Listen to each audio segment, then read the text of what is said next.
How you doing, YouTube? Matt Massa Beer Reviews, back with yet another review. New brewery time in the form of Decadent Brewing. It's their Passiflora Double India Pale Ale. I've been wanting to do a Decadent beer review for quite some time. I've had a couple of their beers, but I don't buy them just because their price point is way out in fucking left field, so I'm not going to do that. But this was sent to me by Tyler. Thank you very much, brother. He sent me off a box of, Tasty Jammers. I'm kind of excited. Always wanted to do one of these guys. Anyway, what else we got on here? Decadent Passiflora Double India Pale Ale. On the side here it says Passiflora or Passiflora. I always fuck up shit, so don't listen to me half the time. So Passiflora is a South Pacific version of our Multiflora Double IPA, utilizing a blend of New Zealand hops. This brew produces notes of guava, citrus, and passion fruit. 9.3% alcohol by volume. There is a date on the bottom of that can, but I have no idea what the fuck that says. And that'd be it. So, yeah, label-wise, I actually really do not like Decadence labels. They come off very kind of... They look like something... How do I put this? Ow. Hurt my finger. So I've talked about this in the past. There's intentional comedy. Then there's unintentional comedy. Then there's intentional, unintentional comedy. Tim and Eric, pretty much everything Hoof-Hearted does, it kind of comes off that way. It's drawing shittily for the sake of being drawn shittily. It's kind of like a Belgian monk kind of drawing, but done by somebody who actually knows how to draw, but they're like trying to draw it shittily. So, it just doesn't work for me. Anyway, what do we have there? I mean, she looks like a big beer. She has a thinness to her. I mean, you might not be able to catch that actually in the actual view right now, but she has super tight compact bubbles, a little bit of rockiness on the edges, and rich orange core. It kind of goes from darker to lighter as it goes up, but there's this lack of density to it that makes me think the beer is going to come off a little bit candied, a little bit sweeter, hard candy sweet, as do a creamy kind of sweeterness. Now you're talking about a 9.3% kind of, that's triple IPA range for me, for those that are keeping score at home. Kind of looks like it's going to smell and taste like that. It's going to nose. I mean, citrus, a little bit of soft rindiness, a little bit of mango rindiness. There's this little bit of soft medicinal band-aidiness going on there too. Not overly sweet. That's pretty much it. So soft band-aid, that little bit of medicinal thing going on, which is not necessarily super negative for me. I can get past that, especially if the beer tastes good. And then just kind of a citrus, kind of mango kind of thing going back and forth. And that's pretty much it. Not sweet, not sweet. It's kind of floating in the middle there. And done and done. Let's actually dive in. Cheers.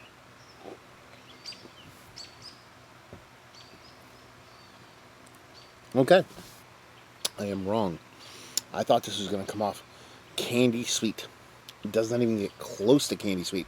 It comes off super not sweet and very, very dry, which is super bizarre at 9.3%. So you're getting that rich kind of tropical fruit in there. I didn't really get much of it in the nose, but you're getting those mango, papaya kind of passion fruit thing, and it comes through in spades in the taste. Doesn't really follow in the nose, but man, it's there in the taste. Mouthfeel's thin. It really doesn't have any kind of heft to it. Then you combine that with this nice, I actually enjoy this kind of dryness. I shouldn't say nice. I enjoy this level of dryness when it comes to these kind of beers, but there's no sweetness to back it up or balance it off.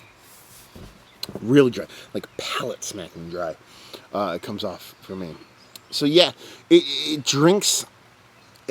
I mean, you can kind of tell you're drinking a huge ABV double/triple IPA, but it's not like an alcohol burn thing. It's more of just like the way the beer kind of comes off. That medicinal thing that was in the nose doesn't really follow too much in the taste, but it does add this kind of slightly evaporative alcohol thing outside of normal alcohol, like an evaporative ethanol alcohol thing going on, to where you feel like there's a little bit of bump in ABV here, a little bit of heft to it. And that's pretty much it. I mean, honestly, it's pretty uninspiring. There's really not much there. You're talking about 9%. What do I think when I see 9%? I think impact. Okay, this is a big, bold beer. It doesn't really make it there. You're talking about a ton of Southern Hemisphere hops. Okay, now I'm getting it. I'm going to get this passion fruit. I'm going to get this rich kind of hefty fruitiness throughout the whole beer. Not really getting there either.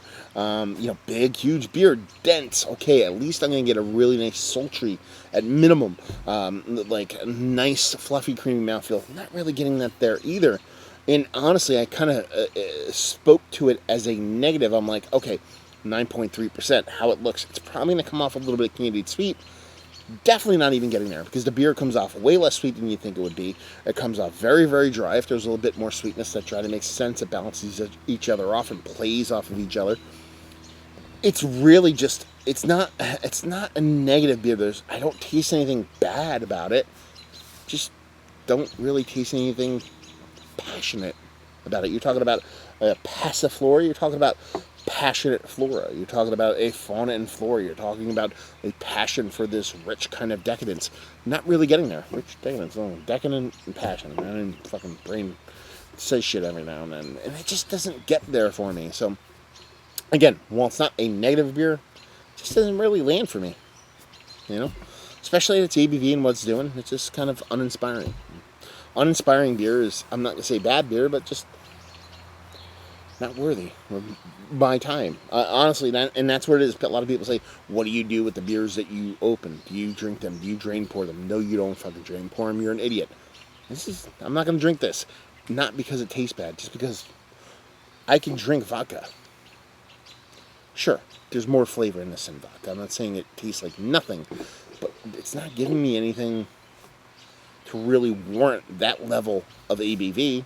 And that's kind of where I hang my hat nowadays, so it is what it is. So there you go. Another review in the books. Hopefully you guys enjoyed it.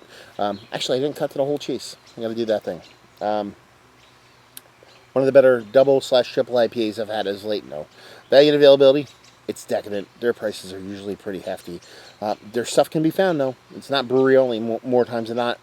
And if you like what we like this, if you like soft, gentle, dry IPAs and you want to get fucking turned up quick, this is going to do you proper. So there you go. Review of the books. Down there if you want to talk about it. Massive Beers, if you want to check me out doing the social media stuff. Beer Massive. If you want to check me out doing the whole podcasting thing. And hopefully you guys enjoyed our review. Hopefully enjoying a nice little Decadent beer right now. And hope to see you next time. Cheers.